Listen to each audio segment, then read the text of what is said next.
Hello guys, welcome to another video of stock market friends. Amir Chand Jagdish Kumar exports limited गाजी upcoming IPO आज open हो जानेंगे। Complete analysis, business model, financial condition, performance, GMP कितना चल रहा है, लिस्टिंग कितना मिलेगा, अप्लाई करें या फिर नहीं, फाइनल डिसीजन क्या ले, इन सभी पॉइंट्स को डिस्कस करेंगे। और ये कोई रिकमेंडेशन वीडियो नहीं है, जो भी फाइनल डिसीजन होगा अपने रिस्क पर लीजिएगा। चलिए फ्रेंड्स, वीडियो को स्टार्ट करते हैं।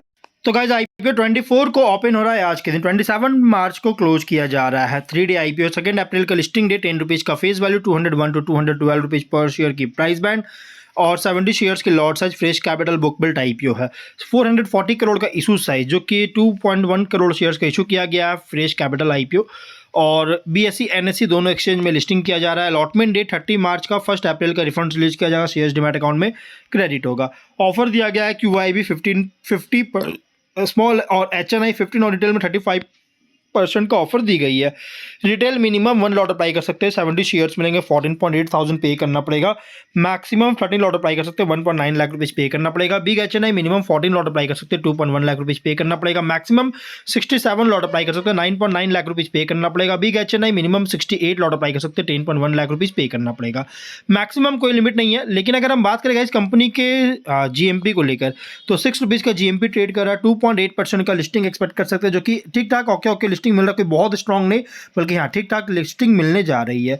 और अगर हम बात करें, जो कि 218 रुपीज़ का और 420 रुपीज़ का प्रॉफिट आपको एस्टिमेट मिल सकता है। अब अगर हम बात करेंगे इस कंपनी के बिजनेस को लेकर, तो कंपनी का जो बिजनेस है अगर देखा जाए, तो ये जो बिजनेस है अगर हम बात करेंगे, तो गाइज 2003 में इनकॉर्पोरेट किया गया था। और ये कंपनी जो है बासमती राइस और अदर एफएमसीजी प्रोडक्ट्स का इंडिया में प्रोसेसर और एक्सपोर्टर है, जो कि अगर हम यहाँ देखेंगे तो। और अगर हम इसके अलावा बात करें तो फुल्ली इंटीग्रेटेड ऑपरेशंस ऑपरेट करता है बासमती राइस वैल्यू चेन में अगर देखा जाए, जिसमें इंक्लूड है प्रोक्योरमेंट, स्टोरेज, प्रोसेसिंग और मार्केटिंग, सेल्स, सभी तरह का जो है प्रोवाइड करती है। और वहीं अगर हम बात करें इस कंपनी के ब्रॉडली कैटेगराइज किया गया 2 सेगमेंट में, जिसमें फर्स्ट है राइस, जो कि कॉम्प्राइज है basmati rice, other speciality varieties जैसे कोलम राइस, सोना मसूरी, इडली राइस, पोन्नी राइस। और सेकेंड है एफएमसीजी, जो कि range of staple food products जैसे आटा, मैदा, सूजी, बेसन, सॉल्ट, शुगर, इन सभी इनकम्पास करा प्रोडक्ट्स है, जो कि एफएमसीजी कैटेगरी में है। और प्रोडक्ट्स जो कि मार्केटेड होता है flagship registered and trade market brand aeroplane. इसका जो फ्लैगशिप ब्रांड है एरोप्लेन, इसके अंडर जो है सो पूरा मार्केटिंग किया था प्रोडक्ट का, जो कि मोर देन 30 सब ब्रांड्स है, इंक्लूड है Aeroplane, La Taste, Aeroplane Classic, Alibaba, World Cup, Jet. और लेकिन मेनली जो है सो एरोप्लेन ही इसका जो सो ब्रांड है। और अगर हम यहाँ पे देखेंगे कंपनी का आगे अगर देखा जाए, तो 12 मार्च के अकॉर्डिंग कंपनी ने लगभग टोटल 100 ट्रेड मार्क्स रजिस्टर्ड कर चुका है, जिसमें 70 ट्रेड मार्क्स इंडिया में है और 30 ट्रेड मार्क्स 26 कंट्रीज़ में है, जो कि primarily Europe, Asia, Africa cover करता है। और इंडिया में 22 कॉपीराइट्स के साथ। और राइस प्रोडक्ट्स जो है सो डोमेस्टिकली ही नहीं बल्कि इंटरनेशनली भी सेल करता है, जबकि एफएमसीजी प्रोडक्ट्स जो है सो ओनली डोमेस्टिक मार्केट में ही सेल कर डिस्ट्रीब्यूट करता है।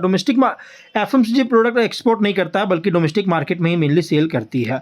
आगे अगर हम बात करेंगे इस कंपनी के आगे अगर देखा जाए, तो लगभग यहाँ पे राइस प्रोडक्ट जो यहाँ पे जो एफएमसीजी प्रोडक्ट जो है ना, ये रेवेन्यू मेनली डोमेस्टिक ऑपरेशन से लगभग 24.9% CAGR साथ ग्रोथ करता हुआ देखने को मिला 22 से 24 तक।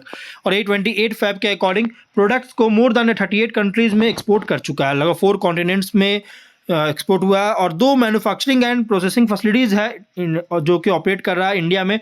यूनिट 1 जो कि अमृतसर पंजाब में, यूनिट 2 जो कि सफीदौन हरियाणा में है। और एडिशनली 1 पैकेजिंग फैसिलिटी भी है, जो कि न्यू दिल्ली यूनिट 3 नाम से है। और 28 फैब के अकॉर्डिंग 225 परमानेंट एम्प्लॉइज़ का टोटल टीम था। अब अगर हम आगे बात करेगा इस यहाँ पे अगर देखा जाए, तो ये mainly one of the leading player है बासमती राइस में अगर देखा जाए। और कुछ एफएमसीजी प्रोडक्ट्स को भी ऐड किया है। लगभग 40% रेवेन्यू जो है ना कंपनी का जनरेट करता है एक्सपोर्ट से, और राइस का कॉन्ट्रीब्यूशन है 99% का टोटल रेवेन्यू। मतलब कि अगर हम बात करेंगे तो यहाँ पे मेनली जो एफएमसीजी प्रोडक्ट है ना, इससे ओनली 1% के रेवेन्यू जनरेट करता है, कोई खास नहीं, कंट्रीब्यूशन नहीं है। लेकिन राइस कंट्रीब्यूशन 99% का, और वो भी जिसमें से 40% एक्सपोर्ट से जनरेट करता है। और एक हाईली कॉम्पिटिटिव फ्रैगमेंटेड सेगमेंट में भी ऑपरेट हो रहा है। फाइनेंशियल की बात करें तो कंपनी का फाइनेंशियल एसेट्स है 1526 करोड़ का, नेटवर्थ 106 करोड़ का नेटवर्थ, सॉरी नेटवर्थ था 441 करोड़ का, मैंने गलती से यहाँ पे 106 करोड़ का नेटवर्थ बोल दिया, एक्चुअली एबिटेडा है। और डेट है 740 करोड़ का। रेवेन्यू प्रॉफिट 23 में 1318 करोड़ का रेवेन्यू, 17.5 करोड़ का प्रॉफिट। 24 में 1551 करोड़ का रेवेन्यू, 30.4 करोड़ का प्रॉफिट। 25 में 2004 करोड़ का रेवेन्यू, 61 करोड़ का प्रॉफिट। और फर्स्ट हाफ में 1024 करोड़ का रेवेन्यू, 48.6 करोड़ का प्रॉफिट है। फाइनेंशियल अगर देखा जाए तो टॉप एंड बॉटम लाइन में ग्रोथ देखने को मिल रही है। अगर देखा जाए यहाँ पे ग्रोथ बहुत अच्छी देखने को मिल रहा है। और ऑब्जेक्टिव क्या है, तो मेनली वर्किंग कैपिटल रिक्वायरमेंट को फंड करेगा, जनरल कॉर्पोरेट पर्पस के लिए फंडिंग चाहती है। रेशियोज में ROE RONW दोनों सेम है, 11.9, ROC 9.1, एबिटेडा PAT है 4.7, एबिटेडा मार्जिन 10.3% का, डेट टू इक्विटी 1.7 टाइम का, PB 4.6, पी रेशियो 28.8 टाइम का, promoter holding P ratio 99.4, post issue 78.8% का। मार्केट कैप 2195 करोड़ के अराउंड होगा। प्रोमोटर है जगदीश कुमार सूरी, राहुल सूरी और रामनिका सूरी इसके प्रोमोटर है।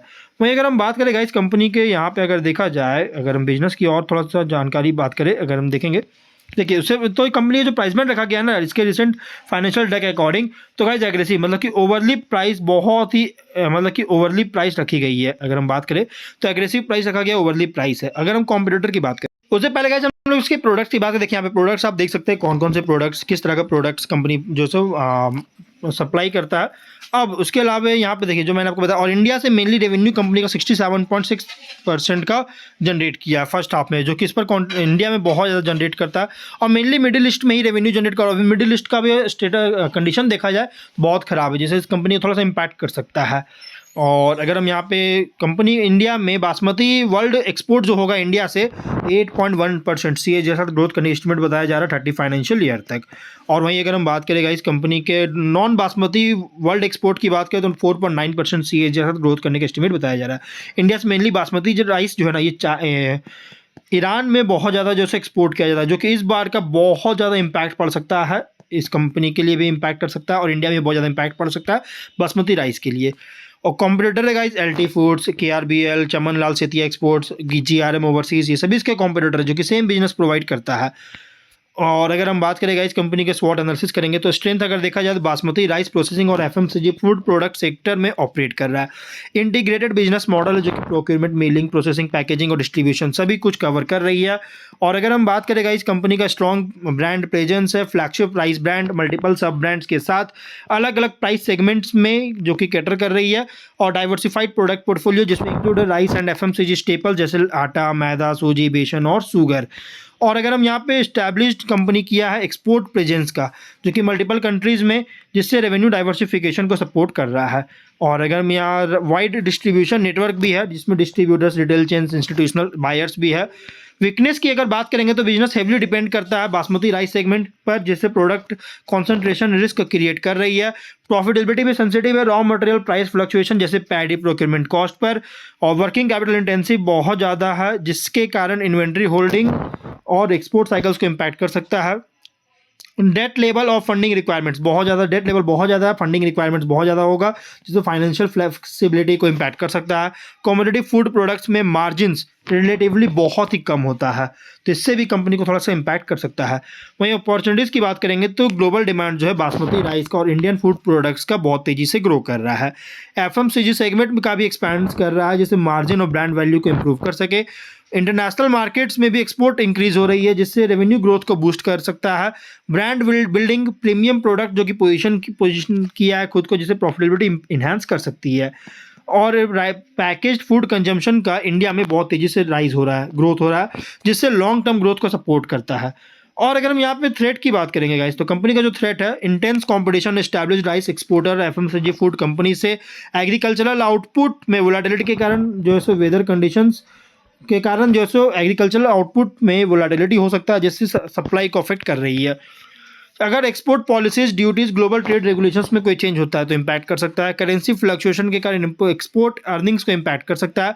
प्राइस कंपटीशन बहुत ज़्यादा है डोमेस्टिक और इंटरनेशनल मार्केट से। और अगर हम यहाँ पे पीयर कॉन्टेक्स्ट की बात करेंगे तो वहीं अगर हम देखेंगे लार्ज बासमती राइस एक्सपोर्टर से कंपेयर करें तो ये mid to large scale integrated rice processor as operate कर रही है, जो कि FMCG प्रेजेंस भी लगातार ग्रो कर रहा है। और अदर राइस एक्सपोर्टर्स के अगेंस्ट अगर देखा जाए तो brand strength, export reach, supply chain efficiency पर कम्पीट कर रही है।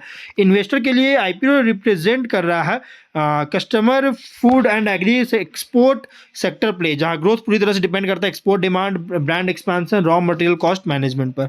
तो गाइस ओवरऑल अगर हम बात करें तो कंपनी का जो बिजनेस है ना, इसके अकॉर्डिंग गाइस देखिए आईपीओ जो ठीक ठाक है, अच्छी आईपीओ है, बस प्राइस बैंड थोड़ा ज़्यादा रखा गया है। तो इसलिए गाइस ये थोड़ा रिस्की भी है, लेकिन हाँ मीडियम ये लॉन्ग टर्म आईपीओ है, क्योंकि फिलहाल इस सेगमेंट का जो बहुत ज़्यादा इम्पैक्ट पड़ रहा है इंडिया में, बासमती राइस का जो बहुत ज़्यादा इम्पैक्ट पड़ रहा है ईरान में अनस्टेबल होने के कारण। और गाइज जो भी फाइनल डिसीजन लीजिएगा अपने रिस्क पर लीजिएगा, ये कोई रिकमेंडेशन वीडियो नहीं। तो मिलते हैं नेक्स्ट वीडियो में, बाय।